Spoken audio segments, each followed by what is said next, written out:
কিছু বলুন sir, sir হতে পারে না স্যার, প্লিজ বলুন sir, please sir, please sir, please আমাদের বলে যান কি করে স্যার,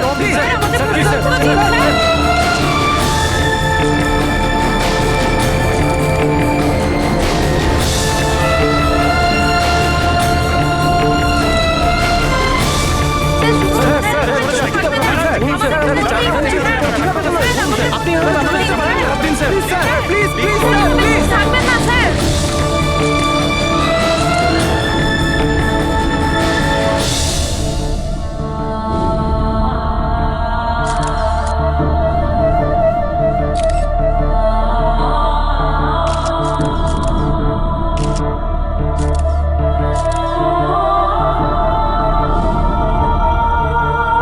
স্যার আমার sir, please please sir, please sir, কিছু তো বলুন স্যার, স্যার প্লিজ স্যার, দরকার মধ্যে যান স্যার, প্লিজ স্যার, সত্যিটা বলুন আমাদের।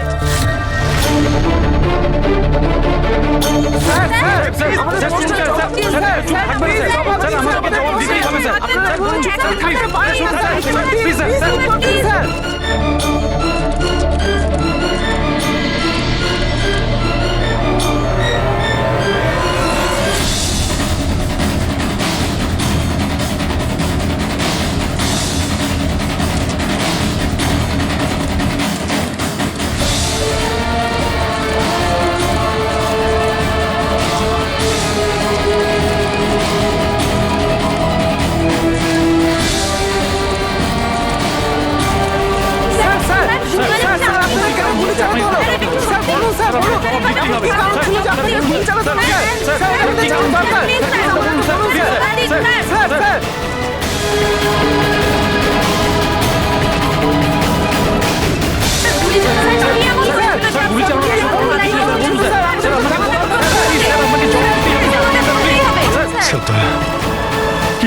কি হয়েছে দয়ার স্যার?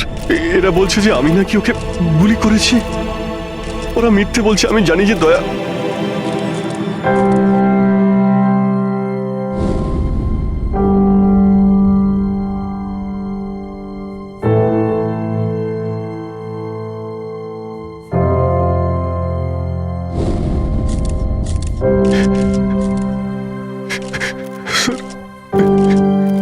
স্যার আমি জানি না স্যার, আমি কখন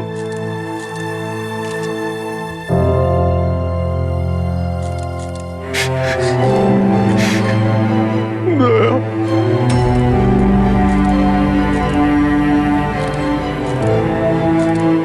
না অভিজিৎ, তুমি ভেতরে যেতে পারবে না। তুমি দয়ার প্রাণ নিয়েছো, তোমাকে আমরা গ্রেপ্তার করছি।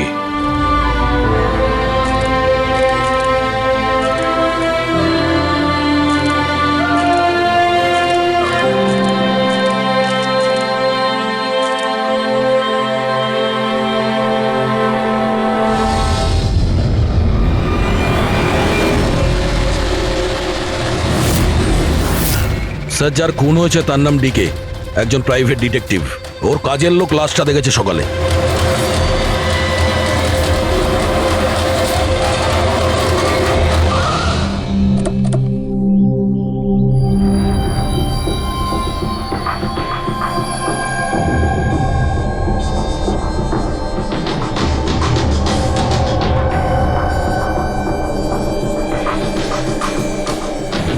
দয়া, এর মুখ তো ক্ষতবিক্ষত, মনে হচ্ছে পয়েন্ট ব্ল্যাঙ্ক রেঞ্জ থেকে একাধিক গুলি করে মারা হয়েছে একে। স্যার, এই রুমের জিনিসপত্র সব ঠিকঠাক জায়গায় আছে, কিছুই হয়নি। মনে তো হচ্ছে না এখানে কোনো হাতাহাতি হয়েছে।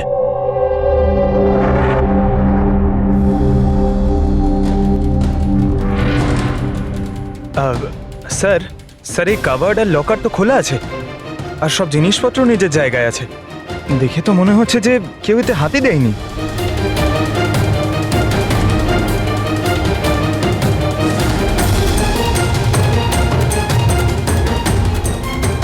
স্যার, টাকার গয়না যেকে সেই আছে, মনে হয় উনি যা চাইছিল সেটা পেয়ে গেছে। স্যার, গুলি।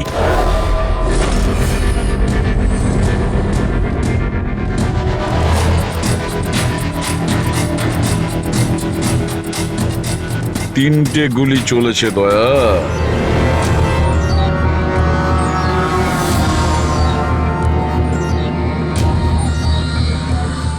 স্যার, হ্যাঁ বলো ফেডরিক। স্যার, এই জানলাটার কাজ সরানো হয়েছে, তার মানে খুনি এখান থেকেই পালিয়েছে। হ্যাঁ, একটা কাজ করো ফেডরিক, এখান থেকে ফিঙ্গারপ্রিন্ট তোলো। স্যার, হ্যাঁ দয়া। ডিকের মোবাইল ফোনটা দেখুন স্যার। মরার আগে ডিকে কোনো সঞ্জয়কে 3বার কল করেছে। সঞ্জয়? ওই সঞ্জয়কে আপনি চেনেন? না সাহেব। রাত 1টা থেকে 2:30-এর মধ্যে 3বার। সঞ্জয়ের ডিটেল বের করো। স্যার, আর হ্যাঁ দয়া, অভিজিৎ তো এখনো এলো না, তুমি ওকে ফোন করে বলনি এখানে আসতে ক্রাইম সিনে? হ্যাঁ স্যার বলেছিলাম, মনে হয় কোনো জ্যামে আটকে গেছে। জ্যামে আটকে গেছে? ওকে ফোন করো আর বলো এখানে তাড়াতাড়ি আসতে। স্যার, হ্যাঁ।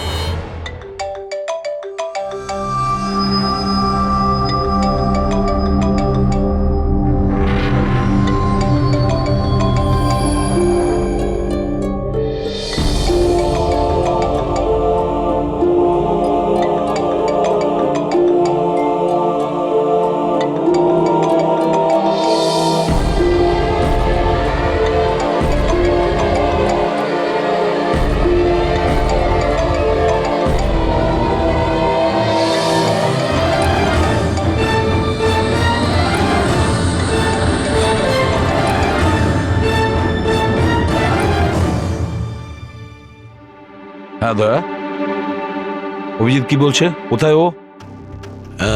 স্যার মানে ওর শরীর খুব একটা ভালো না স্যার। ও ডাক্তারের কাছে যাবে, তারপর ওখান থেকে সোজা বিউরোতে যাবে। কোনো প্রবলেম আছে? না স্যার, কোনো প্রবলেম নেই। বুঝতে পারছি না, অভিজিৎ দিল্লি থেকে আসার পর কেমন অদ্ভুত আচরণ দেখছি ওর মধ্যে।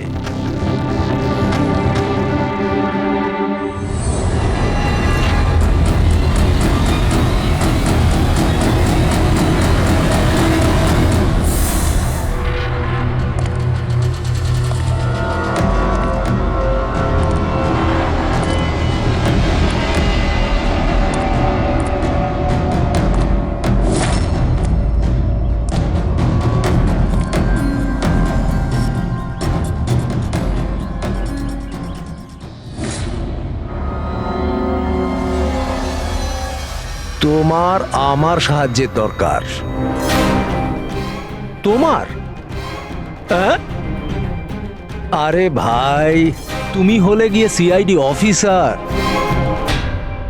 হ্যাঁ, কিন্তু এই কাজটা এটা আমি একা করতে পারবো না। চলো ঠিক আছে, তোমাকে সাহায্য করব, এতে আর কি আছে। চলো চা তো খাওয়া যাক। আরে না, ঠিক আছে, আমি আমি ঠিক আছি।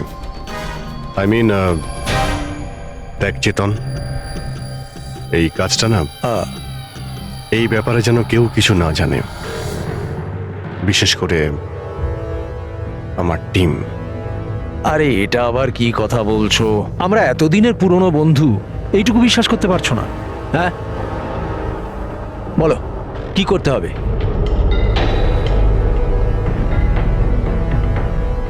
ওকে ফলো করতে হবে, নজর রাখতে হবে, আর এর জন্য তোকে টাকাও দেব।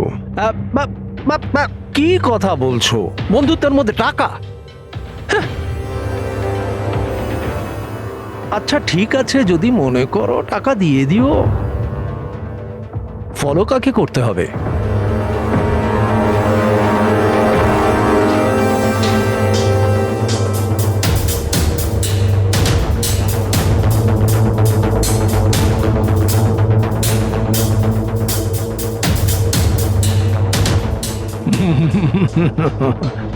অভিজিৎ, মনে হচ্ছে তুমি ভুল করে ভুল ছবি দিয়ে দিয়েছো। ভুল ছবি আমি দিইনি, একেই তোকে ফলো করতে হবে। এ কোথায় যায়, কি করে, কার সঙ্গে দেখা করে, সবকিছু রাত 10টা থেকে সকাল 6টা পর্যন্ত। আর প্লিজ কোনো প্রশ্ন করবি না, যা বলেছি তাই করবি, ব্যাস। ওকে? ওকে।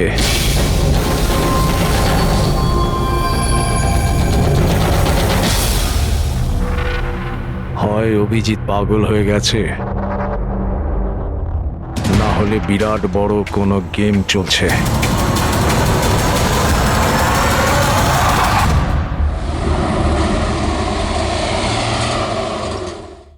কি কি বলছেন? ও খুন হয়ে গেছে? মরার আগে ডিকে শেষবার ফোনে আপনার সঙ্গে কথা বলেছিল মাঝরাতে। কি কথা হয়েছিল আপনাদের মধ্যে?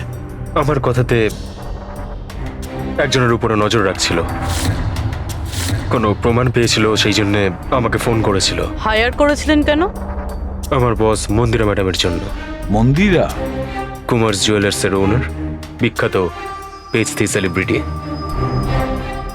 আশা করি আপনারা ওই দিল্লির কেসটার ব্যাপারে নিশ্চয়ই জানেন বোধহয়। ও হো হো হো হো, মন্দিরা কুমার, মন্দিরা দেবী। ওনার বিরুদ্ধে তো ওনার স্বামী, শ্বশুর, শাশুড়ি আর কেয়ারটেকারকে মারার অভিযোগ আছে, তাই না? ঠিক বলেছেন। কিন্তু সঠিক প্রমাণ না থাকার কারণে কোর্ট মন্দিরা দেবীকে ছেড়ে দেয়। আর তার কিছুদিন বাদেই মন্দিরা দেবীর পার্সোনাল অ্যাসিস্ট্যান্ট ঈশানা আত্মহত্যা করে নেয়।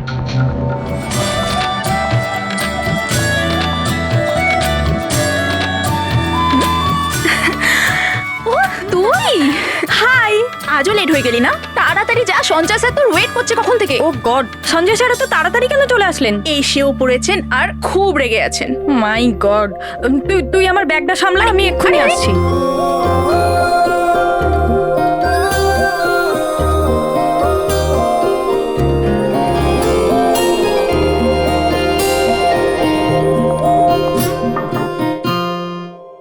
মে I come in sir? Come in. Sorry sir, sorry I am so sorry sir. কটা বাজে বলো তো তুমি? এটা কোনো অফিসে আসার টাইম হলো? স্যার ট্রাফিক খুব বেশি ছিল। কি ট্রাফিকের কথা বলছো তুমি? রোজ একই কথা বলে যাও তুমি। হ্যাঁ, এই অফিসের বাকি লোকজনও তো ওই ট্রাফিক পেরিয়ে আসে, তাই না? হ্যাঁ বলো কুমার। না না, 30শে ডিসেম্বরের আগে কিচ্ছু করা সম্ভব নয়। আরে তুমি তো এটা জানো যে 30শে ডিসেম্বরে মন্দিরা ম্যাডামের একটা ইভেন্ট রয়েছে মুম্বাইতে, তার আগে কিছুই করা সম্ভব নয়। হ্যাঁ হ্যাঁ,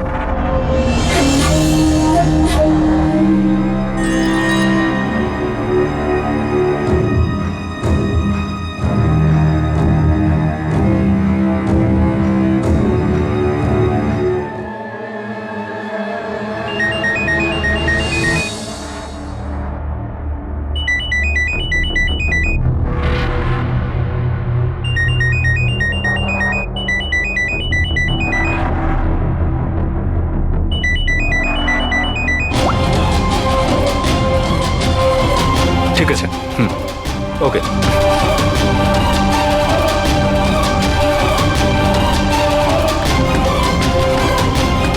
কি হলো? হ্যাঁ, কি হয়েছে নাকি? বাইরে ওভাবে কি দেখছো?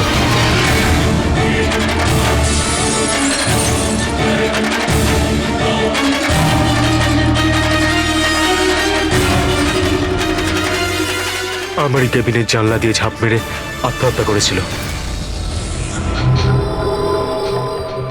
আত্মহত্যা কেন করেছিল সেটা কেউ জানে না। আচ্ছা, মন্দিরা দেবী ডিকে কে কার ওপর কড়া নজর রাখতে বলেছিলেন? ওনার প্রাণ সংশয় রয়েছে। ডিকে সেটাই খোঁজ করার চেষ্টা করছিল। প্রাণের ভয় কার থেকে? আসলে কোর্ট থেকে ছাড়া পাওয়ার পরে কেউ ম্যাডামকে হুমকি দিচ্ছিল। আচ্ছা, শুধু ওই হুমকিটা ফোনেই কি? হ্যাঁ, ফোনের মধ্যেই অচেনা নাম্বার থেকে আর টাইপ করা চিঠি পাঠিয়ে। আসলে ম্যাডাম পুলিশের চক্করে দ্বিতীয়বার পড়তে চাননি, সেই জন্য ডিকে হায়ার করেছিলেন উনি। তো কিছু জানতে পেরেছে ডিকে? ওর হাতে কিছু প্রমাণ তো এসেছিল, কিন্তু ও সেটা পেন ড্রাইভে সেভ করে রেখেছিল। ওই পেন ড্রাইভটাও আমাকে দিতে চেয়েছিল, সেই জন্যই দিল্লি থেকে মুম্বাই এসেছিলাম আমি। কিন্তু ডিকের বাড়িতে ওর লকারটা খোলা ছিল। আচ্ছা, ওই লকার থেকে পেন ড্রাইভটা চুরি হয়ে যায়নি তো? হতে পারে দয়া। ওর বাড়িতে আমরা একটা ল্যাপটপও পেয়েছি স্যার, হয়তো ওর থেকে কিছু জানা যাবে। মন্দির এটা কি করে করতে পারলো? পুরো অ্যাকাউন্টটাই বন্ধ করে দিল। নিজেকে কি মনে করেন উনি? সবকিছু কি ওনার ইচ্ছা মতো হবে নাকি? এনারা কারা? সিআইডি। আমরা ওই মানে সঞ্জীবের সঙ্গে দেখা করতে এসেছি। আপনারা দুজন কে? স্যার ইনি কায়রা, মিস্টার কুমার, মন্দিরা ম্যাডামের মেয়ে। ও, স্যার, আর ইনি ম্যাডামের রিলেটিভ মিস্টার সুবীর। আমরা মন্দিরা ম্যাডাম আর ওর ফ্যামিলির সঙ্গে কবে দেখা করতে পারবো? কারণ ওদের প্রাণ রক্ষা করার দায়িত্ব এখন আমাদের ওপর। ইনফ্যাক্ট মন্দিরা ম্যাডাম, কায়রার কাকাতো দাদা শেখর আর ওনার স্ত্রী সবাই আজ রাতেই আসছেন। 30শে ডিসেম্বর কুমার্স জুয়েলার্সের একটা বড় চ্যারিটি ইভেন্ট রয়েছে, তাতে পার্টিসিপেট করার জন্য। তাহলে ঠিক আছে, কালকে সকালেই দেখা হবে।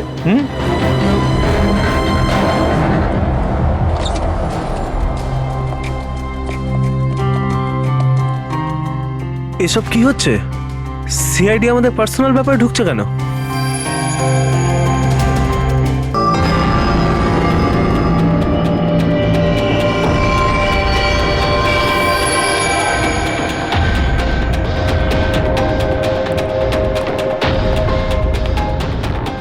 Good morning sir. Good morning.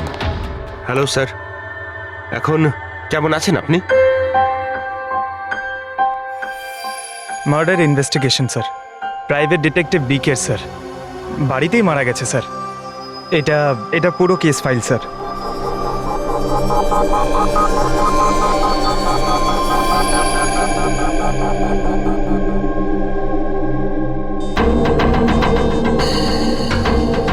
Sir, এই ছবিগুলো ওর বাড়ির ছবি, এগুলো ওরই বাড়ির ছবি এটা। আর এখানেই ওর মার্ডার হয়েছে, তাই না?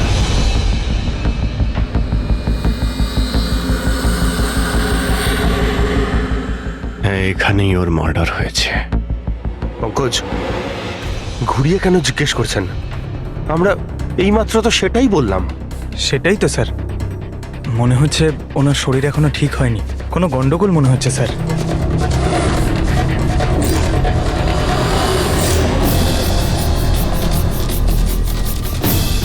অভিজিৎ,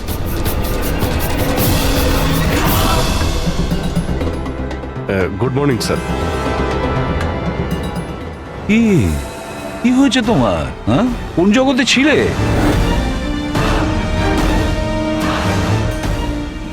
অভিজিৎ, তোমার শরীর খারাপ ছিল না? তাহলে ডক্টরের কাছে যাওয়ার কথা ছিল, এখানে কেন? হ্যাঁ হ্যাঁ স্যার, ওই কিছুদিন ধরেই শরীরটা ভালো নেই স্যার, কিন্তু এখন ঠিক আছে। I am better now. Yeah, গোলমাল চলছে। স্যার, ডিকে সঞ্জয়কে যে পেন ড্রাইভটা দিতে যাচ্ছিল, ওর যে ডেটা আছে ওগুলো উদ্ধার করার যে একটা উপায় আছে স্যার। পেন ড্রাইভ তো পাওয়া যায়নি তো? তাহলে ডেটা কোথা থেকে পাবে? স্যার, আছে না একটা উপায় আছে, ওই আমরা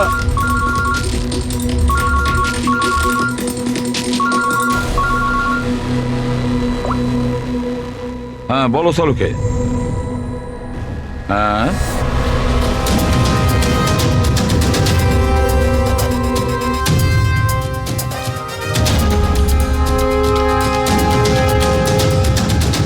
দয়া স্যার,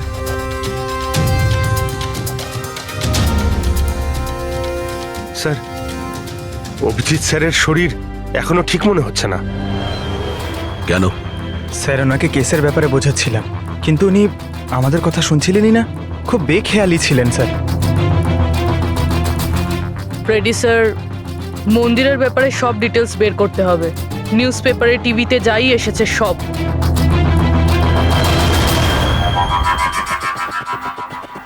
বাড়িতে ঢোকার একটাই রাস্তা আছে, মেন গেট।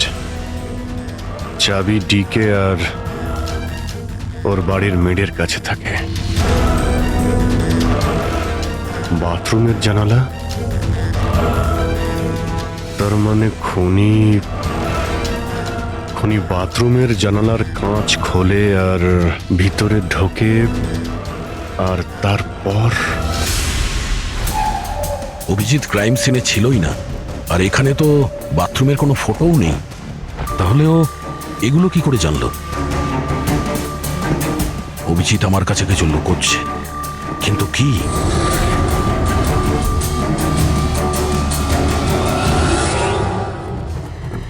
ডিকের কম্পিউটার থেকে যে ডেটাগুলো ডিলিট হয়েছে সেটা ওর অনলাইন অ্যাকাউন্ট থেকে বের করা যেতে পারে। বাস একবার এই পাসওয়ার্ডটা ম্যাচ হয়ে যাক।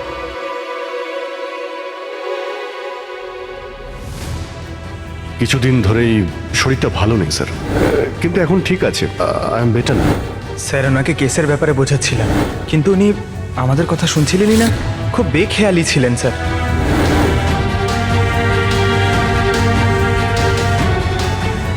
Yes sir, sir password match হয়ে গেছে।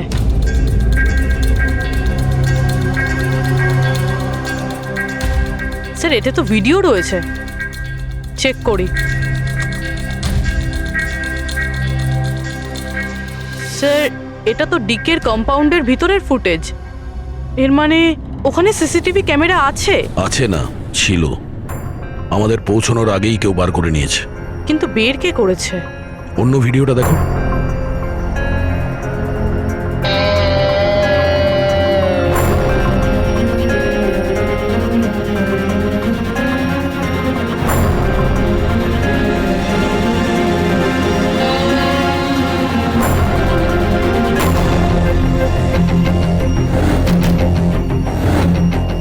এটা কি করে সম্ভব?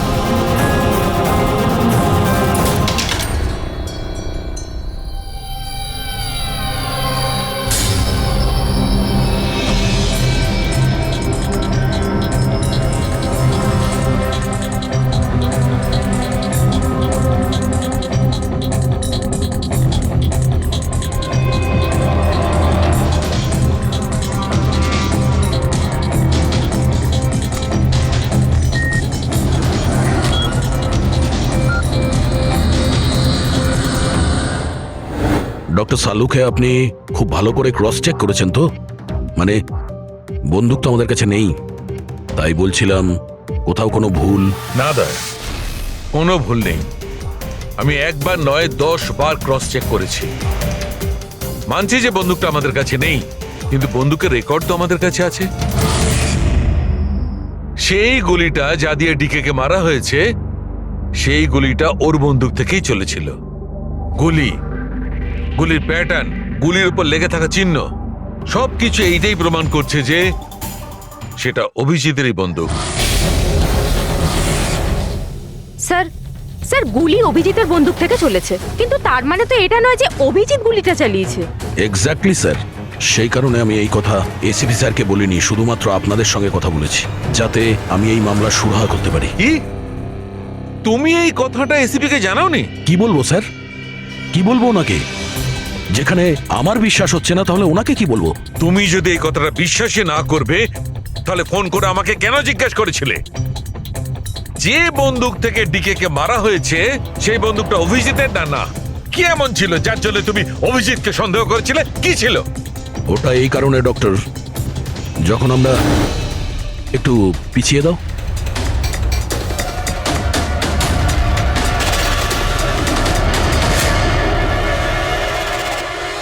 অভিজিৎ ডিকের বাড়িতে? আর দয়া, তারপরেও তুমি অভিজিৎকে বাঁচানোর চেষ্টা করছো? দেখো দয়া, অভিজিৎ আর তোমার বন্ধুত্বকে আমি খুবই শ্রদ্ধা করি, তার কদরও করি, কিন্তু ডিউটি, নিজের দায়িত্ব, সব সম্পর্ক সব বন্ধুত্ব থেকে বড় হয় না। আর এই কথাটা নিশ্চয়ই আমি তোমাকে বুঝিয়ে বলতে যাব না। স্যার পোক্ত কোনো প্রমাণ ছাড়া অভিজিৎ স্যারকে সন্দেহ? এটা প্রমাণ নয় তো কি পুরবি? অভিজিৎ ডিকের বাড়িতে ঢুকেছিল, এটা যদি প্রমাণ নয় তো কি পুরবি? অভিজিৎ স্যার ডিকের ঘরে গেছিল সেটা আমরা দেখেছি, কিন্তু উনি ডিকেকে মেরেছেন এটা তো আমরা দেখিনি।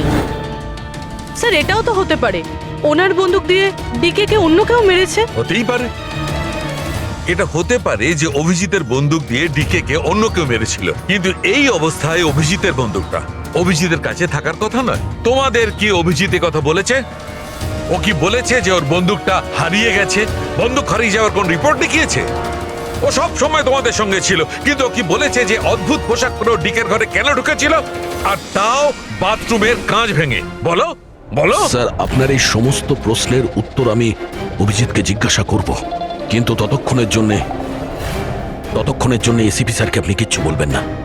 দেখো, তোমরা এই ব্যাপারটা সামলে নাও, কিন্তু ব্যাপারটা আমার ভালো লাগছে না। Please doctor, please. ঠিক আছে, কাল সকাল পর্যন্ত।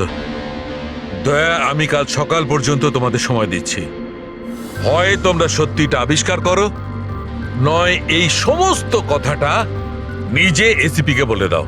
তুমি যদি এসিপি কে কথা না জানাও, তাহলে আমি নিজে প্রদ্যুম্নকে এই সমস্ত ব্যাপারটা বলবো।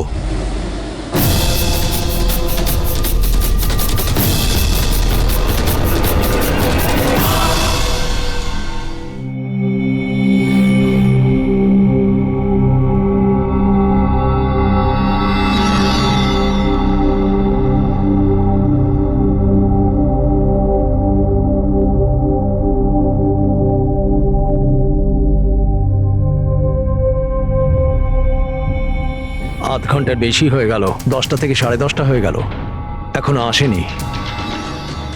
সারা রাত মনে হয় অপেক্ষা করতে হবে।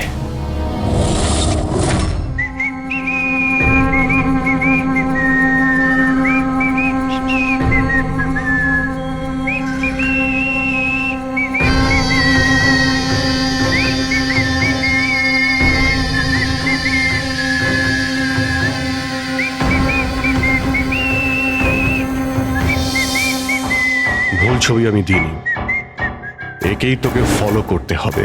এ কোথায় যায়, কি করে, কার সঙ্গে দেখা করে, সবকিছু। রাত 10টা থেকে সকাল 6টা পর্যন্ত। এটা অভিজিৎ? ওর কি হলো? এরকম সেজেছে কেন?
স্যার, দিল্লি থেকে সকলে এসে গেছেন। মন্দিরা ম্যাডাম, আমারা মন্দিরা ম্যাডামের দাওরের বউ। কায়রা, মন্দিরা ম্যাডামের সৎ মেয়ে। সুবীর, মন্দিরা ম্যাডামের বোনজি। শেখর, মন্দিরা ম্যাডামের দেওরের ছেলে। আসুন ম্যাডাম, এনারা সিআইডি থেকে এসেছেন। এসিপি স্যার, ইনি ভালো হলেন- হয়েছে আপনারা এসে গেছেন। ডিকের খুনি কে সেটা জানা গেল? আরে আপনি তো এটা জানেনই যে আমাদের ফেমাস অ্যানুয়াল ইভেন্ট খুব তাড়াতাড়ি আসতে চলেছে। আই হোপ যে আপনি আমার সিকিউরিটির সব ব্যবস্থাই করে রেখেছেন। দেখুন, আপনি আমাকে ভুল ভাববেন না, কিন্তু আমি কোনো চান্স নিতে চাইছি না অ্যাকচুয়ালি। এই ইভেন্টটা আমার কাছে খুব বেশি ইম্পর্ট্যান্ট, কিন্তু আমার প্রাণের থেকে বেশি নয়। আপনি কি মনে করেন আপনি আমাকে সিকিউর রাখতে সক্ষম হবেন? আর ডিকের কেসটা কিরকম কি প্রোগ্রেস হলো? আসল খুনির ব্যাপারে কিছু জানা গেল? ওসব আপনার জানার দরকার নেই মন্দিরা দেবী। মেইন হলো আপনার নিরাপত্তা, সেটা দায়িত্ব আমাদের। কি চমৎকার! বৌদি, আপনার ভয় লাগছে মন্দিরা দেবীর? যাকে আইনও কিছু করতে পারলো না, মানতে হবে তাকে। যে আপনাকে ভয় পাইয়ে দিয়েছে? মনে হয় ও জানে না ইনার ব্যাপারে যে ইনি কি কি করতে পারেন। আপনিও কি মনে করেন আমি আমার স্বামী আর বাকি সবাইকে মেরে ফেলেছি? দেখুন, আপনার বিরুদ্ধে যে অভিযোগই থাকুক না কেন, সেটাতে আমাদের কিছু যায় আসে না। কোর্ট আপনাকে রায় দিয়েছে, আর আমরা কোর্টের রায়কে যথেষ্ট সম্মান করি। আপনি শুধু এটা বলুন, আপনি কাকে সন্দেহ করেন? কি এমন আছে যে আপনাকে মারতে চায়? সন্দেহ? হ্যাঁ, সন্দেহ। না না না, আমি কাউকেই সন্দেহ করছি না। বরং আমার এটা পুরো বিশ্বাস যে আমি মারা যাওয়ার পরে এরা সবাই খুব খুশি হবে, আর আমাকে মেরে ফেলার ষড়যন্ত্রেও এদের মধ্যেই কারো হাত আছে।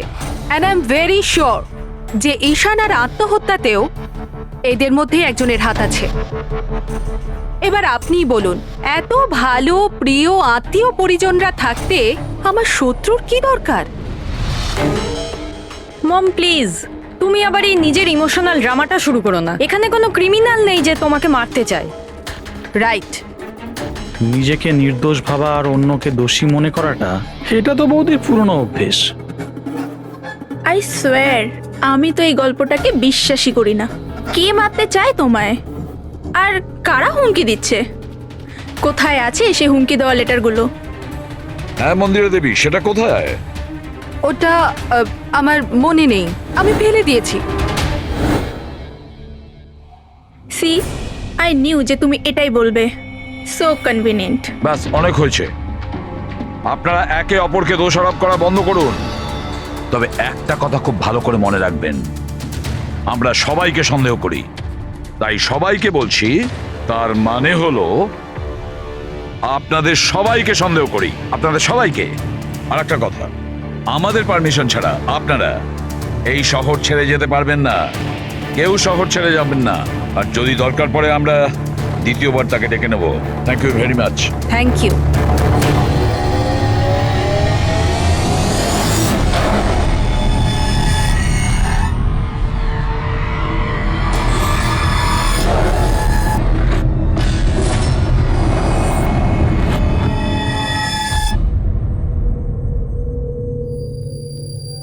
এটা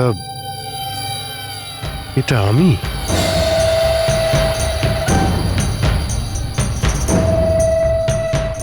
এই পোশাক পরে ঘুরছিলাম? এই পোশাক তো রোজ আমার ওয়াশিং মেশিনে ধোয়া হয়।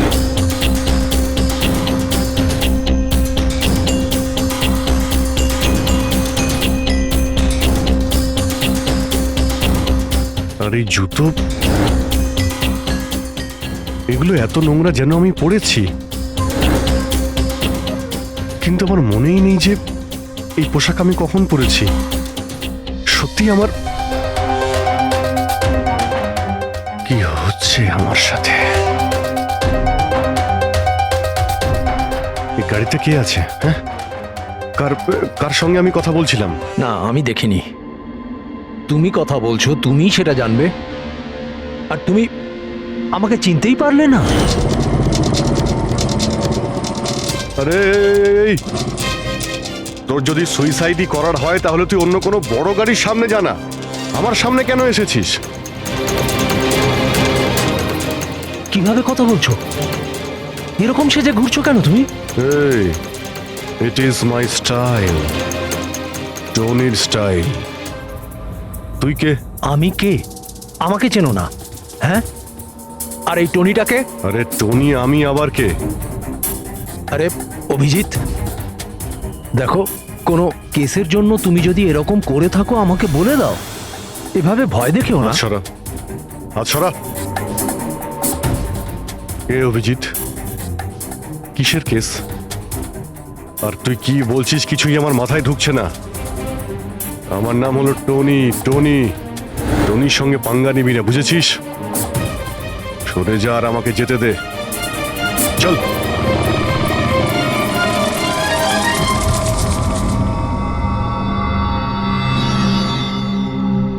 এই অভিজিৎ নিজেকে টনি কেন বলছে?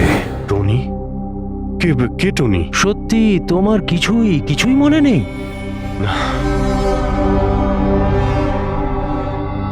আমার কিছুই মনে নেই, সত্যি বলছি আমি। তার মানে তুমি গাড়িতে ওদের সাথে কথা বলছিলে, তারপরে তুমি গেস্ট হাউসের ভেতরে গেলে। Guest house? হ্যাঁ, তার কিছুক্ষণ পরে তুমি বাইরে এলে। আমি গেস্ট হাউসের ভিতরে গেলাম? ভিতরে গিয়ে আমি কি করলাম? হ্যাঁ, তুই দেখেছিস কিছু করেছিলাম আমি? আমি কি করে দেখবো, আমি তো বাইরে ছিলাম না। সব কি হচ্ছে? আমাকে ওখানে যেতে হবে। কোথায়?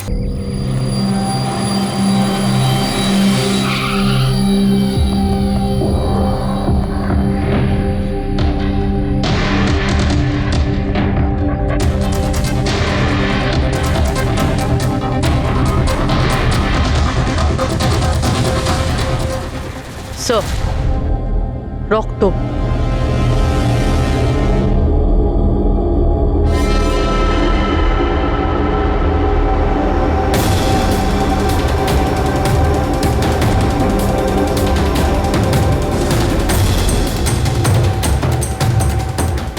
অভিজিৎ,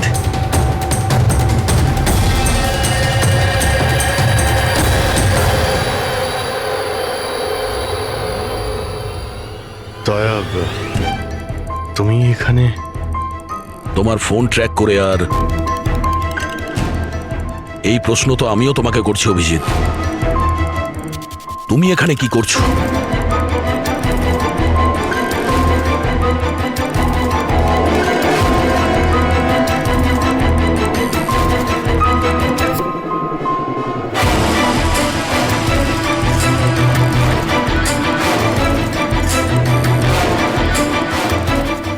না, এটা আমি আমি আমি বলছি দয়া, এখানে এখানে কি হয়েছিল? অভিজিৎ, এখানে কি হয়েছে ওটা তো আমি দেখছি, তুমি বলো কে করেছে এটা? হ্যাঁ, তো তুমি এদের দুজনকে মেরেছো? আমি? অভিজিৎ, তোমাকে কিছু জিজ্ঞাসা করলাম, তুমি মেরেছো এদের? স্যার স্যার স্যার, আপনি অভিজিৎ স্যারকে দোষ দিচ্ছেন। আমার দোষ দেওয়ার কোনো ইচ্ছা নেই পুরবী, তুমি নিজে দেখছো না এখানে দুটো লাশ পড়ে আছে, রক্তে ভেসে গেছে, আর সিআইডি অফিসার অভিজিৎ লাশের মধ্যে থেকে এই ব্যাজটা তুলছে, বা এটা বলতে পারো প্রমাণ চুরি করছে। অভিজিৎ, আমি তোমাকে আবার জিজ্ঞাসা করছি, তোমার সাথে অপরাধীদের মতো ব্যবহার করতে আমাকে বাধ্য করো না। কি করবো দয়া, আমি কি বলবো? যদি আমি বলি যে এই কাজটা আমি করিনি, তুমি মানবে? যদি বলি যে আমি জানি না যে আমি করেছি নাকি করিনি, আই নো আমি ভুলভাল বলছি, কিন্তু কিন্তু তোমরা তো আমাকে চেনো। অভিজিৎ, আমার সামনে যে প্রমাণগুলো পড়ে আছে ওগুলো দেখে আমরা কিছু বলতে পারবো না। আমাকে আমার ডিউটি করতে হবে।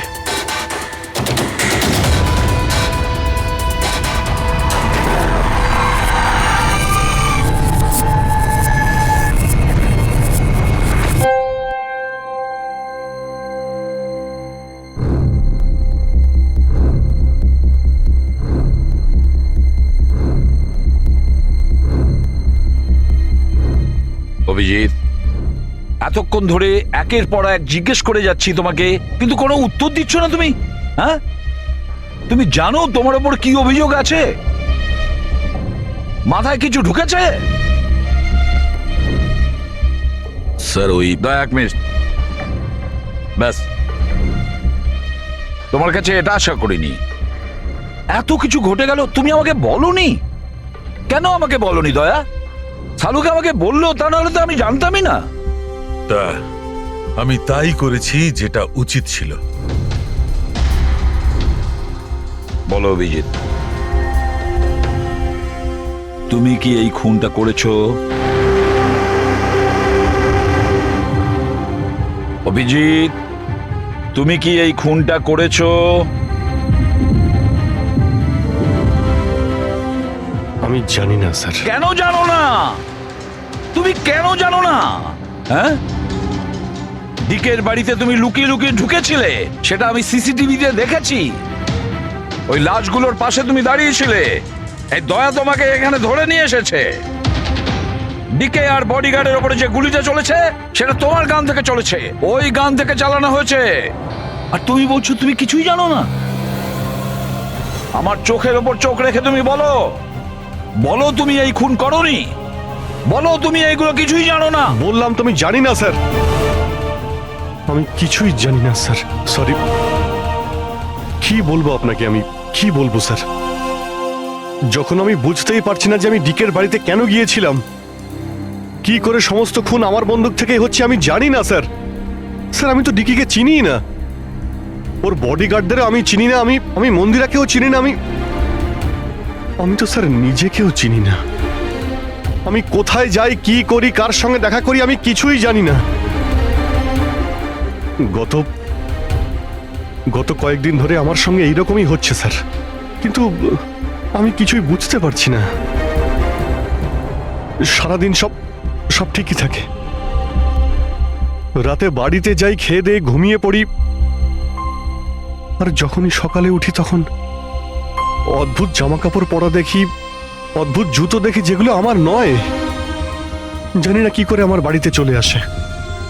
ড্রেসগুলো ওয়াশিং মেশিনে ধোয়া হয়েছে, জুতোতে মাটি লেগে থাকে, এমনটা মনে হয় যেন আমি ওগুলো ব্যবহার করেছি, কিন্তু আমি বুঝতে পারি না। নিজেকে খুব ক্লান্ত লাগে, এমন মনে হয় যেন আমি সারা রাত জেগেছিলাম, অথচ আমি কি করেছি আমার কিছুই মনে থাকে না। মনে হয় প্রতিদিন আমার 6 থেকে 7 ঘন্টা হারিয়ে যাচ্ছে, যার ব্যাপারে আমি কিছুই জানি না। আপনি বলছেন আমি ডিকের বাড়িতে গিয়েছিলাম, হতে পারে, কিন্তু আমি জানি না। আমি ডিকে আর ওর বডিগার্ডদের মেরেছি কিনা আমি জানি না। আমি মন্দিরাকে মারার চেষ্টা করেছি সেটাও আমি জানি না। আমি কি করেছি, কেন করেছি, আমি কি করতে চলেছি, আমি কিছুই জানি না স্যার, আমি কিছুই জানি না।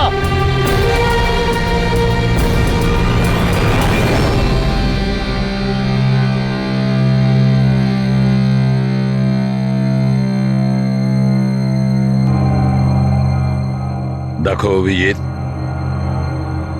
এই মুহূর্তে তুমি নিজের জন্যে আর অন্যদের জন্যেও বিপজ্জনক। আমি তোমাকে একা ছাড়বো না, আমি তোমাকে নজরবন্দি রাখবো, আর দয়া তোমার ওপর নজর রাখবে।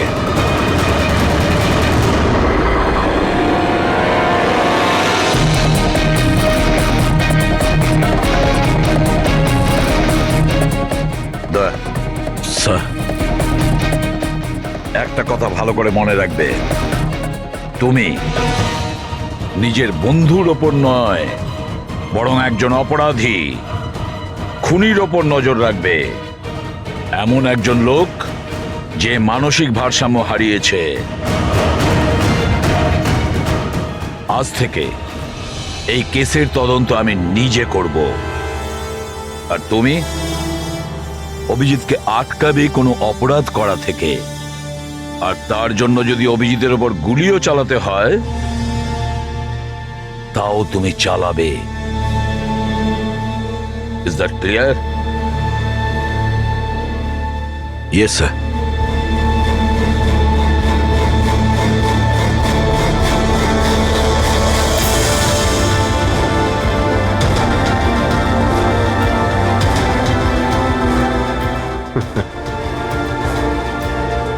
হাত করা পড়িয়ে দাও ভাই।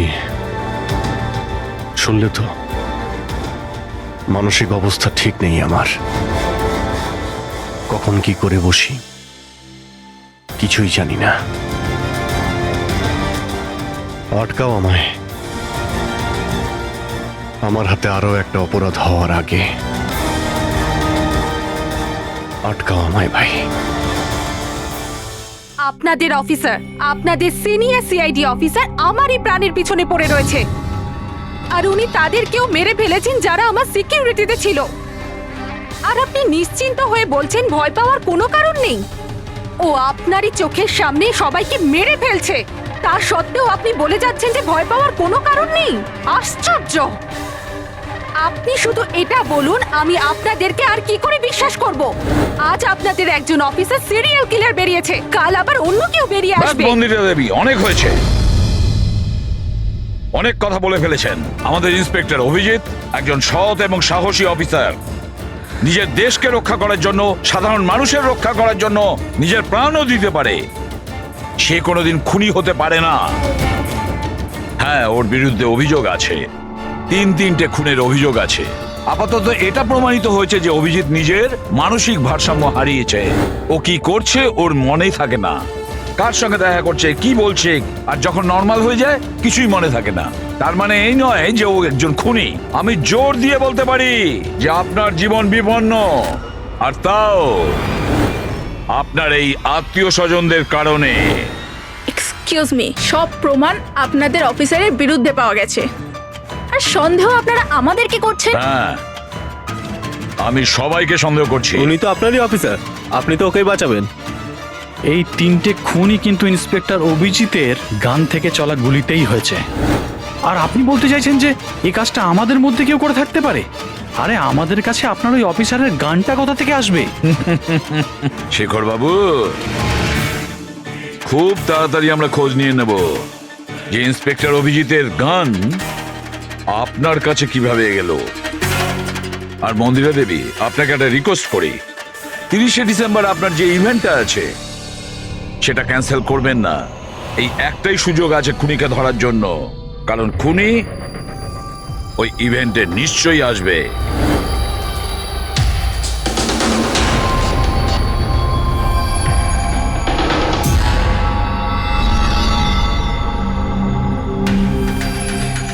স্যার স্যার হ্যাঁ সঞ্জয়, কি হচ্ছে স্যার? আপনি অভিজিৎ স্যারের ব্যাপারে কিছু বলছিলেন যে ওনার ভিতরে অন্য একজনের প্রতিফলন ঘটে, স্মৃতিশক্তি ওনার, মানে উনি আগের দিন রাতের কথা মনে করতে পারেন না। হ্যাঁ তো ঠিক এরকমই, এক্স্যাক্টলি এরকমই অন্য আরেকজনের সাথেও হয়েছিল। কার সঙ্গে বলুন? স্যার ঈশানা। ঈশানা? যেদিনও আত্মহত্যা করেছিল তার কিছুদিন আগে থেকেই একদম এরকমই আচরণ করতে শুরু করেছিল। কি অদ্ভুত রকম হয়ে গিয়েছিল, অন্য মনস্ক থাকতো। যেদিন আত্মহত্যা করেছিল তার কিছুদিন আগে থেকেই একটা অদ্ভুত রিংটোন সেট করেছিল নিজের ফোনে, আর তারপর সেই দিন হঠাৎ করে ওই রিংটোনটা বাজতে শুরু করলো। আর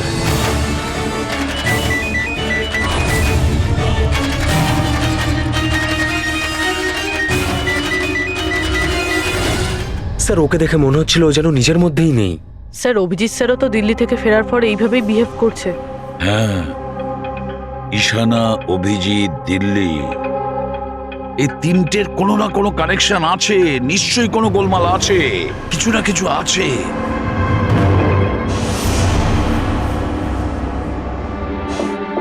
কফি। আরে খেয়ে নাও ভাই, কিছুই মেশাইনি। আমি এখানেই আছি, পালিয়ে যাচ্ছি না। অভিজিৎ, তুমি এই কথাগুলো লুকিয়েছো কেন আমাদের থেকে? লুকোতে হয়েছিল ভাই, কি করব আমি আমি কিছুই বুঝতে পারছিলাম না যে আমি কি করব, আমার সঙ্গে কি হচ্ছে। যেখানে আমি নিজেই কনফিউজ, আমি সেখানে কি বলবো তোমাকে? সেই জন্য, আর কোনো ব্যাপার নয়। আমার ওপর ভরসা ছিল না নাকি? আমাকে যোগ্য ভাবনি যে আমি তোমার কোনো সাহায্য করতে পারি? কি ভাই, এসব কি বলছো তুমি? ব্যাপারটা এরকম নয়। তাহলে বলনি কেন? আমার তো মনে হচ্ছে আমি তোমাকে চিনি না। এই মুহূর্তে আমি যার সঙ্গে বসে কথা বলছি সে অভিজিৎ নাকি অন্য কেউ?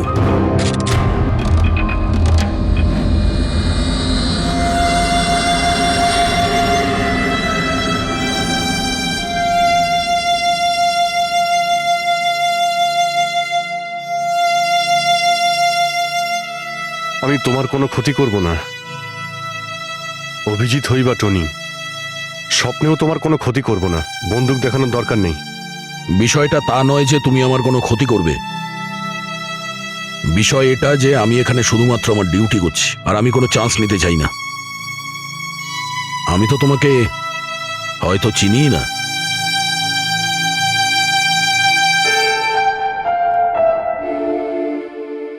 ঠিক আছে, তুমি যখন বুঝতেই পারছো না আর কি বলবো।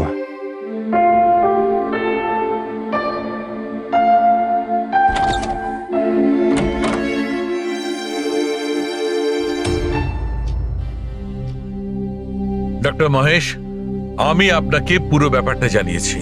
এবার আপনি বলুন আপনার কি মনে হচ্ছে। দেখুন, এক্ষুনি আপনারা যেটা বললেন যে এই অভিজিৎ আর ঈশানার ব্যাপারে, এটার থেকে তো একটা ব্যাপার একদম পরিষ্কার যে দুজনের কন্ডিশনই একদম সমান। Artificially induced split personality. এটাকে যদি সোজা ভাষায় আপনাদের বোঝাই তাহলে এই কন্ডিশনে পেশেন্টের মস্তিষ্কে তার এই নিজের ব্যক্তিত্ব ছাড়াও অন্য আরও একটা ব্যক্তিত্ব প্ল্যান্ট করা হয়, যেটা কোনো বিশেষ কারো আদেশ বা নির্দেশ অনুযায়ী চলাচল করে। আর এটাকে এমনভাবে সেট করা হয় যাতে ওই ব্যক্তিত্ব বিশেষ ধার্য করা সময়ে বিশেষ ধরনের ট্রিগার পেলে ওই ব্যক্তিত্বকে সম্পূর্ণ প্রভাবিত করে। আর যতক্ষণ এই প্রভাব চলতে থাকে সে পুরনো ব্যক্তিত্বের বিষয়ে না তো কিছু জানতে পারে আর না তার সেই পুরনো ব্যক্তিত্ব সম্বন্ধে কিছু স্মরণে থাকে। এটা হলো মানুষের মস্তিষ্ক। এই মস্তিষ্কের দুটো ভাগ রয়েছে। সচেতন মস্তিষ্ক মানে কনসাস স্টেট অফ মাইন্ড, যার মধ্যে আমরা এখন আছি। অচেতন মস্তিষ্ক মানে semi conscious state of mind, মানে যখন আমরা ঘুমিয়ে থাকি তখন সক্রিয় হয়। আর কখনো কখনো জেগে থাকার সময়ও কোনো নেশার বা কোনো ওষুধের প্রভাবেও আমাদের অচেতন মস্তিষ্ক সক্রিয় হয়ে ওঠে। সচেত আর অচেত দুটো অবস্থাতেই মস্তিষ্ক ভিন্ন ভিন্ন কাজ করে, কিন্তু এই অবস্থাতে দুটো মস্তিষ্কই যা চিন্তা করে, কোনো কথা বা কোনো স্মৃতি সব সেভ করে নেয়।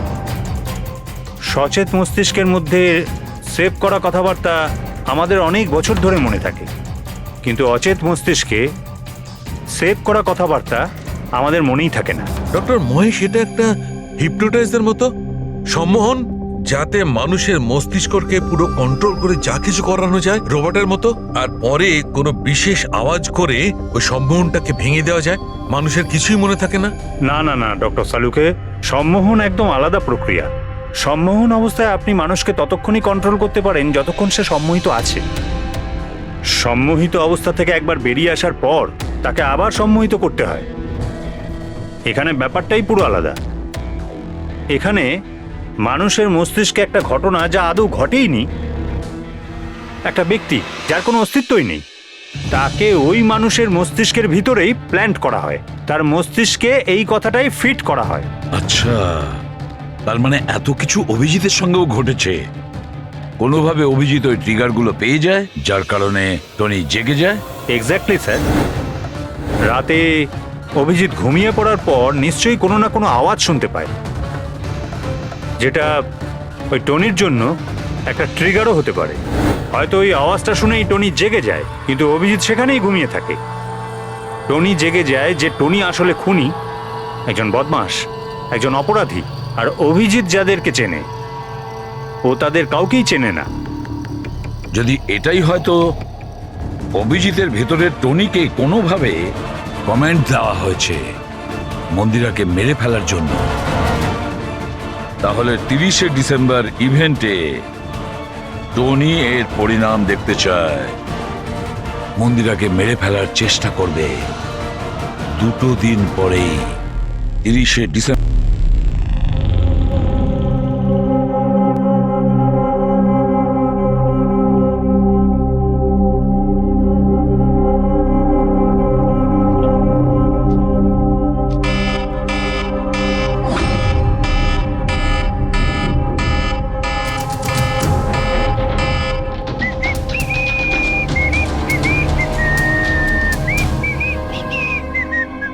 অভিজিৎ, অভিজিৎ, কোথায় তুমি?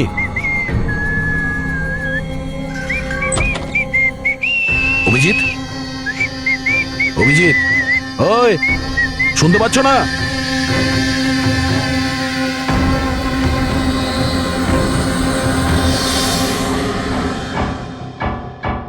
কে রে তুই? তুই আমার বাড়িতে কি করছিস? অভিজিৎ, টনি, তুমি এখান থেকে পালাতে পারবে না। তুমি এখানে নজরবন্দি আছো, এই ঘরের ভেতরেই থাকতে হবে, বুঝেছো? টনিকে তার কাজ করতে দে। যদি আমার রাস্তাতে বাধা দিস তাহলে জীবনটাও হারাবি তুই।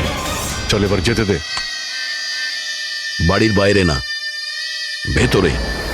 হাত সরা, হাত সরা। তোকে তো বললাম যে আমাকে তুই বাধা দিস না। আমার মাথা গরম করিস না। আমার কাজের সময় কেউ বাধা দিতে পারবে না আমায়। চল। টনি, তুমি কোথাও যাবে না, এখানে, এখানেই থাকবে তুমি, বুঝেছো? কি বললি? টনির গায়ে হাত তুললি তুই? টনির গায়ে হাত তুললি তুই?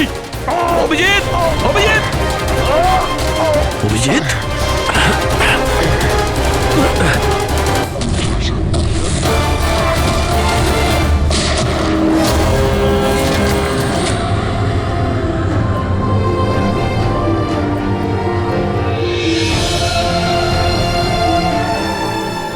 স্যার দয়া, কি হয়েছে? কি হয়েছে দয়ার স্যার? এরা বলছে যে আমি নাকি ওকে। না অভিজিৎ, তুমি ভেতরে যেতে পারবে না। তুমি দয়ার প্রাণ নিয়েছো, তোমাকে আমরা গ্রেপ্তার করছি।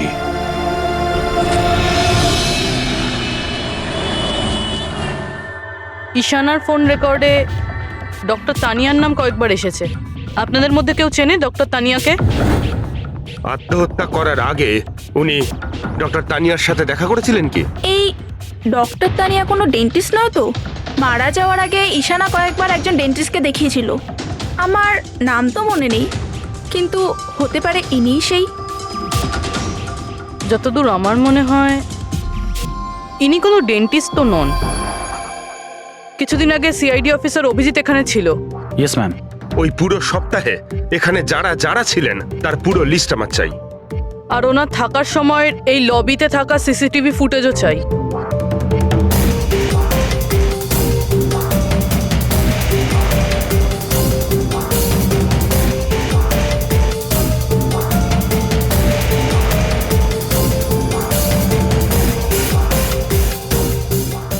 এক মিনিট পজ করুন। এই মহিলাকে যার সাথে অভিজিৎ স্যার কথা বলছে? পুরবি, এই লিস্টটাতে ডক্টর তানিয়ার নাম আছে। উনি এখানেই ছিলেন যতদিন অভিজিৎ স্যার এখানে ছিলেন। মনে হচ্ছে ওই মহিলাই। কি নাম এই মহিলার? ম্যাম, ডক্টর তানিয়া সপ্তাহখানি ধরে এখানেই ছিলেন। স্যার, এই তানিয়ার সাথে দেখা করতেই হবে। স্যার, তানিয়া মুম্বাইয়ের প্যারাডাইস হোটেলে রয়েছে। টিকিট পাবো না আমি মানেটা কি? লুক, আমাকে এক্ষুনি ইন্ডিয়া থেকে বাইরে যেতে হবে। Do you understand? Yes. Doctor Tania? হ্যাঁ, আপনি কে? ঈশানা, ঈশানার বন্ধু, সিআইডি অফিসার পুরবী।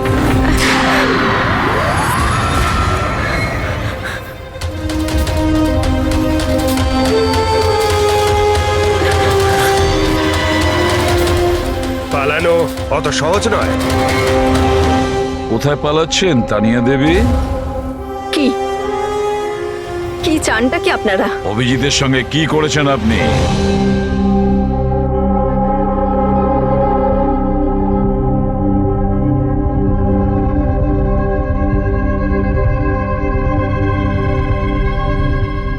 ঈশানা আর অভিজিতের ব্রেনের ওপর আমি এক্সপেরিমেন্ট করেছি।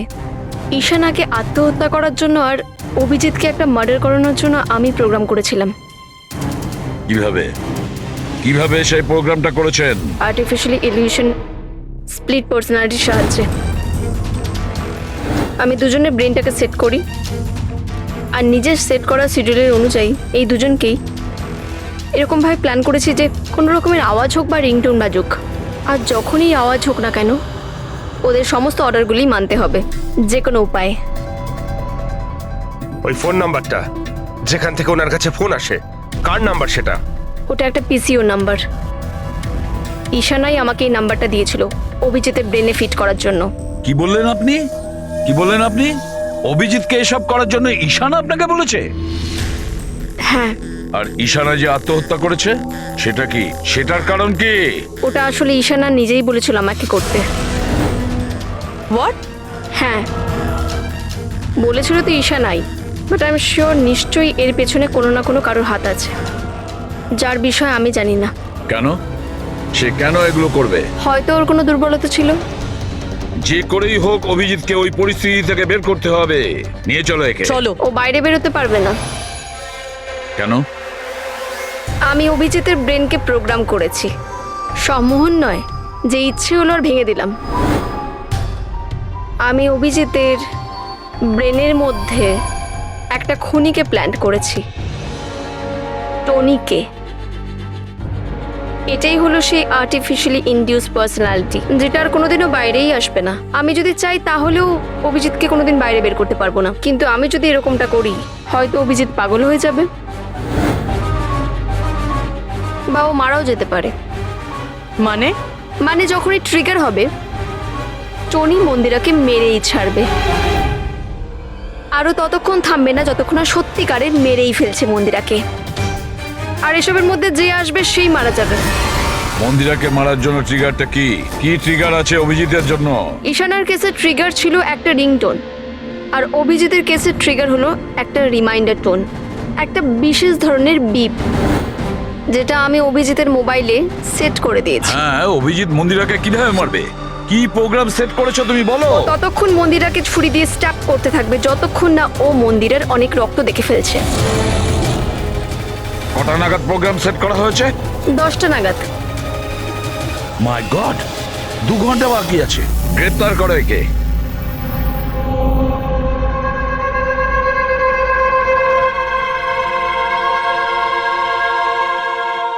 জীবনে কখনো ভাবিনি স্যার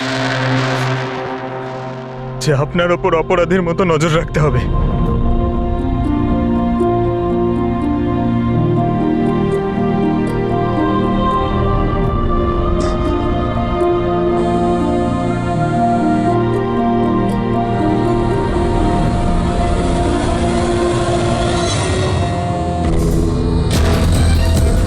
পঙ্কজ, ড্যাম ইট, ফোনটা ধরো।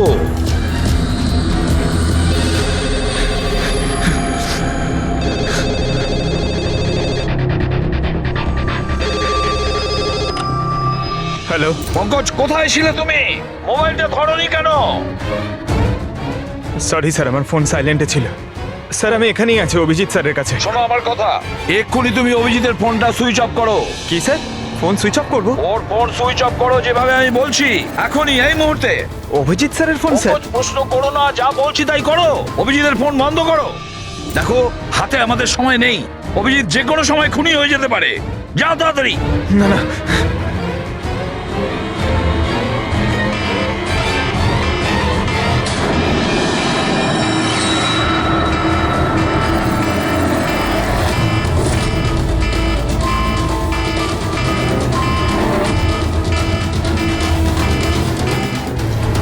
ভিজে গেল, কি করি?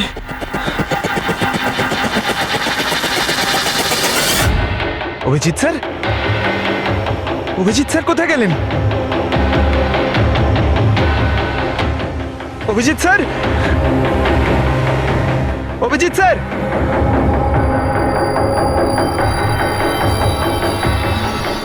স্যার! তুই আমাকে আটকে রাখবি? হ্যাঁ, আমাকে আটকে রাখবি তুই? টনিকে? হ্যাঁ, টনি আর টনির কাজের মাঝে যে আসবে তাকে মরতে হবে, মরতে হবে তাকে।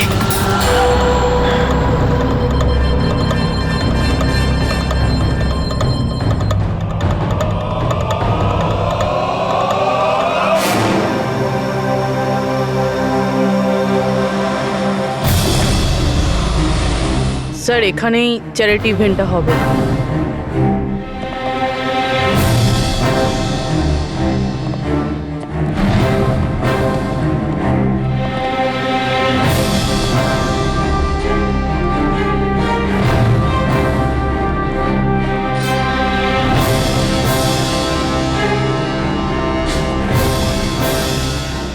আপনারা এখানেই দাঁড়ান please.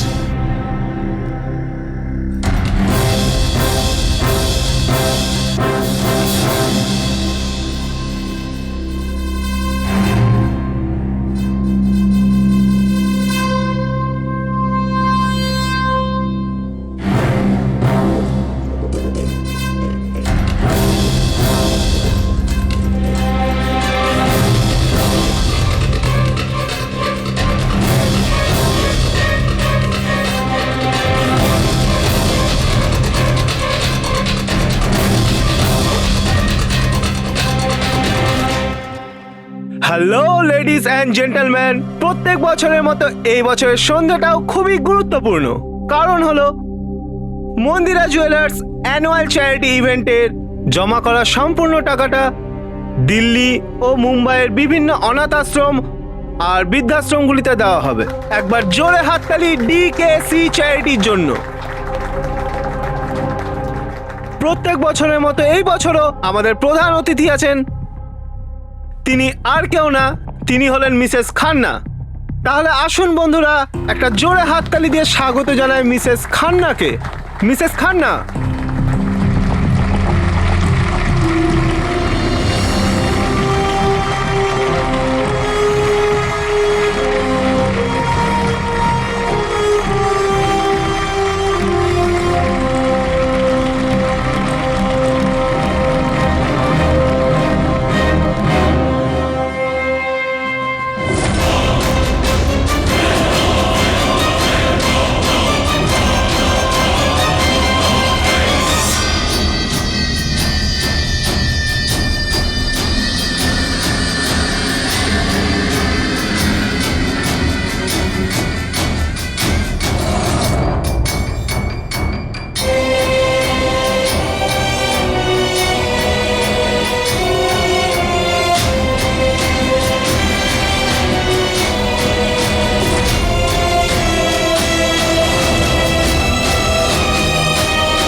Abhijit sir, Abhijit sir,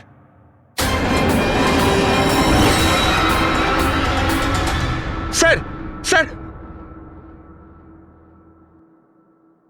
lights on. Sir, sir, Abhijit ঠিক আছে?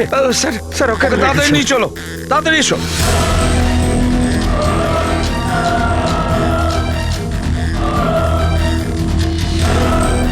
দরজা খুলুন।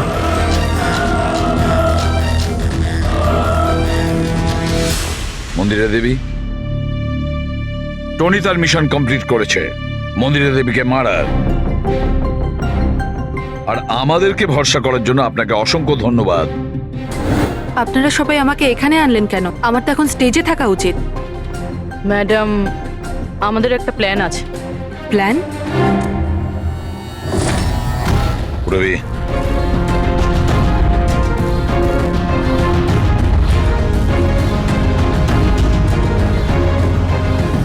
Lights off.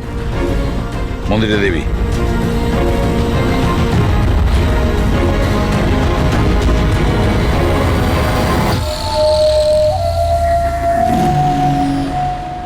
আর আপনার প্রশংসা না করে পারছি না। Thank you. মম, তুমি ঠিক আছো তো? এসব কি? আপনারা আমাদের গ্রিন রুমে লক করে কি করতে চাইছিলেনটা কি? আসল খুনি তো অন্য কেউ, তাই না? স্যার, আপনি সবকিছু মায়ের জীবনের ঝুঁকি নিয়ে করেছেন। যদি সত্যিই মায়ের কোনো ক্ষতি হয়ে যেত তাহলে? এতে তো সত্যি ভীষণ বড় রিস্ক ছিল স্যার, বাট আই হোপ এবার বিপদ কেটে গেছে। বিপদ এখনো কাটেনি, কারণ এই খেলার আসল মাস্টার মাইন্ড এখনো ধরা পড়েনি। গল্প এখনো অনেক বাকি আছে।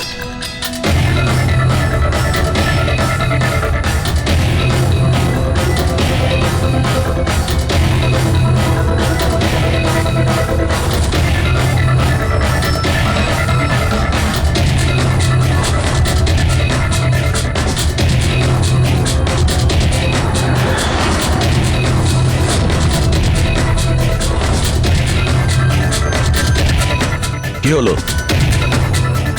আমাকে দেখে ভালো লাগলো না? কখনো কখনো খুনি পর্যন্ত পৌঁছানোর জন্য আমাদের অ্যাক্টিং করতে হয়। তার মানে ওনার মৃত্যুর খবরটা নাটক ছিল?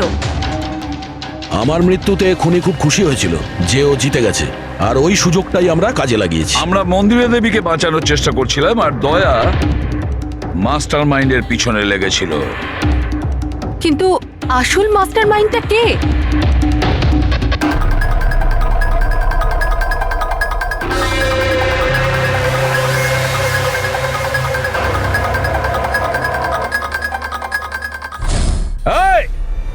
স্যার, স্যার কেউ পালালো স্যার।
অপরাধের রাস্তা সবসময় সংকীর্ণ হয়ে থাকে।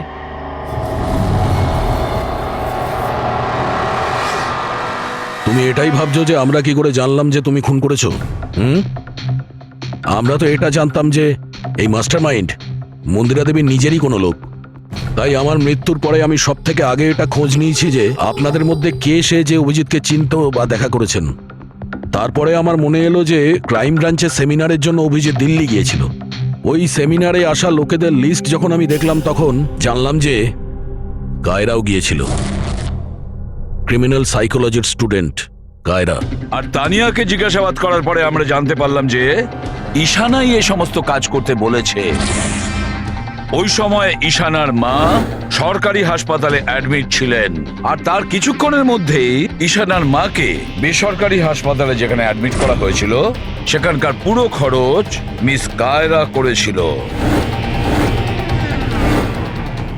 আর সবচেয়ে বড় ক্লু ওই পিসিও, যেখান থেকে অভিজিৎ স্যারের কাছে অর্ডার আসতো। দয়া স্যার সেখানে নজর রেখেছিল, আর সেখানেও তোমাকে দেখা গিয়েছিল। Okay fine, I give up. মেনে নিচ্ছি যে আপনারা খুবই স্মার্ট, কিন্তু স্যার এই কথাটা তো আপনিও মানবেন তাই না, যে আমিও অনেক স্মার্ট? হ্যাঁ, স্মার্ট তো তুমি বটেই। ক্রিমিনাল সাইকোলজির একজন ব্রিলিয়ান্ট স্টুডেন্ট, যে সৎমায়ের থেকে নিজের পুরো পরিবারের খুনের বদলা নিতে চেয়েছিল। লোকেদের মস্তিষ্ক নিয়ে খেলা করা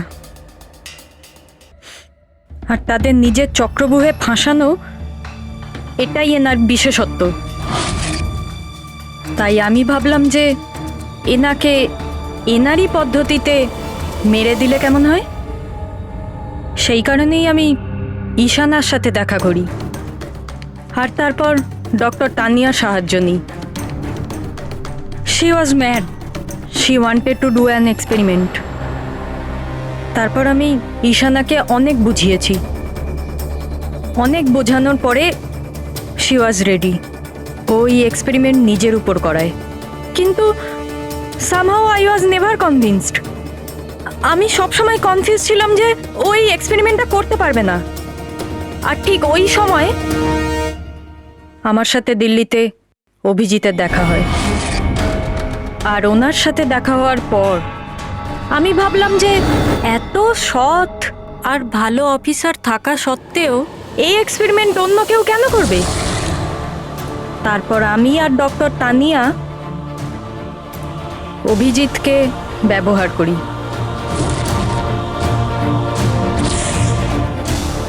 আর আমার এক্সপেরিমেন্ট ওর ওপরে করি। আর ঈশানা আমাদের কোনো কাজে ছিল না, তাই ওকে আমাদের রাস্তা থেকে সরিয়ে ফেলি। ডিকে আর ওই দুজন বডিগার্ড, ওরা তোমার কি ক্ষতি করেছিল? ওদেরকে কেন মেরেছো? এটা এই কারণে করেছি যাতে সমস্ত দোষ অভিজিতের উপর চলে আসে। আর অভিজিতের গান থেকে বুলেট নেওয়ার জন্য টনি ছিল তোর মাথার মধ্যে। হি ওয়াজ দেয়ার। তুমি এতটা নিচে নামতে পারো কায়রা, আমি কখনো ভাবতেও পারিনি। এবার জানতে পেরে গেছো তো? তুমি আমার মা বাবার সাথে, আমার ফ্যামিলির সাথে যেটা করেছো না, তোমার বেঁচে থাকার কোনো অধিকার নেই। আমি এইসব এই কারণেই করেছি যাতে আমি প্রুভ করতে পারি যে পৃথিবীর যে কোনো মানুষের মস্তিষ্কের সাথে খেলা যেতেই পারে, তা সে যত বড়ই সিআইডি অফিসার হোক। কায়রা, তুমি প্রতিশোধের আগুনে একজন সাহসী অফিসারের প্রাণ নিয়ে খেলেছো, আর তাছাড়াও 4 জন নিরীহ লোকের প্রাণ নিয়েছো। ডিকে, ঈশানা আর মন্দিরা দেবীর 2 জন বডিগার্ডকে। ভীষণ অন্যায় করেছো তুমি। আইন তোমাকে কোনোদিন ক্ষমা করবে না। তোমার তো ফাঁসি হবে, ফাঁসি। স্যার, আপনি প্লিজ এসব মনে করবেন না। একটা বাজে স্বপ্ন ভেবে ভুলে যান। বাজে? ভয়ানক।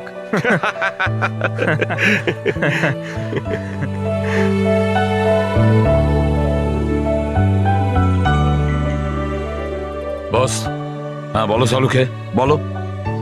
কেস তো সলভ হলো? হ্যাঁ, কেস তো সলভ হলো, কিন্তু কিন্তু কি? বস, অভিজিতের মস্তিষ্কে যে টনিকে প্ল্যান্ট করা হয়েছিল, সেই উদ্দেশ্যটা সফল হয়েছে। তারপরে এখন আর কেউ ট্রিগার ধরবে না, ওর কানের সামনে কেউ গান করবে না, যার কারণে অভিজিৎ টনি হয়ে যেত। হ্যাঁ হ্যাঁ, কিন্তু বস, কিন্তু কি? বস, কথাটা এই, টনি অভিজিতের মস্তিষ্ক থেকে কখনো যাবে না। কি? টনি অভিজিতের পার্সোনালিটির অংশ হয়ে গেছে বস। কেউ জানে না যে কবে, কখন, কোথায় সামনে এসে যাবে।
প্লিজ থাকবেন না স্যার।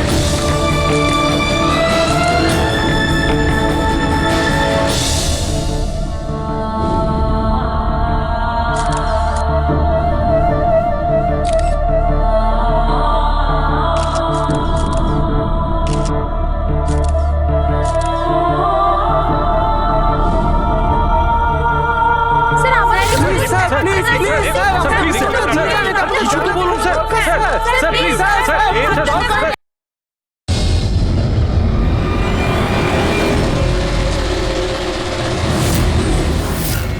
স্যার, যার খুন হয়েছে তার নাম ডিকে, একজন প্রাইভেট ডিটেকটিভ। ওর কাজের লোক লাশটা দেখেছে সকালে।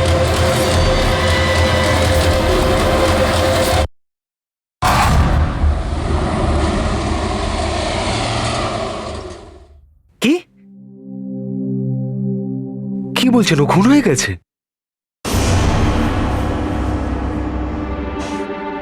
কফি।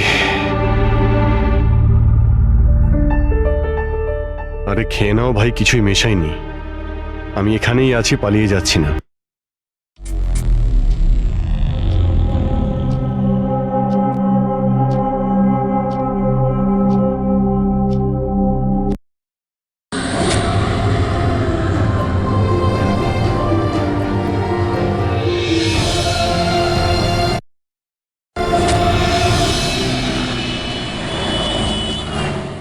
ঈশানার ফোন রেকর্ডে ডক্টর তানিয়ার নাম কয়েকবার এসেছে। আপনাদের মধ্যে কেউ চেনে ডক্টর তানিয়াকে? আত্মহত্যা করার আগে কিছুদিন আগে সিআইডি অফিসার অভিজিৎ এখানে ছিল। Yes ma'am. ওই পুরো সপ্তাহে স্যার, তানিয়া মুম্বাইয়ের প্যারাডাইস হোটেলে রয়েছে। টিকিট পাবো না আমি, মানেটা কি? ঈশানাকে আত্মহত্যা করার জন্য আর অভিজিৎকে একটা মার্ডার করানোর জন্য আমি প্রোগ্রাম করেছিলাম। কিভাবে কিভাবে সেই প্রোগ্রামটা করেছেন?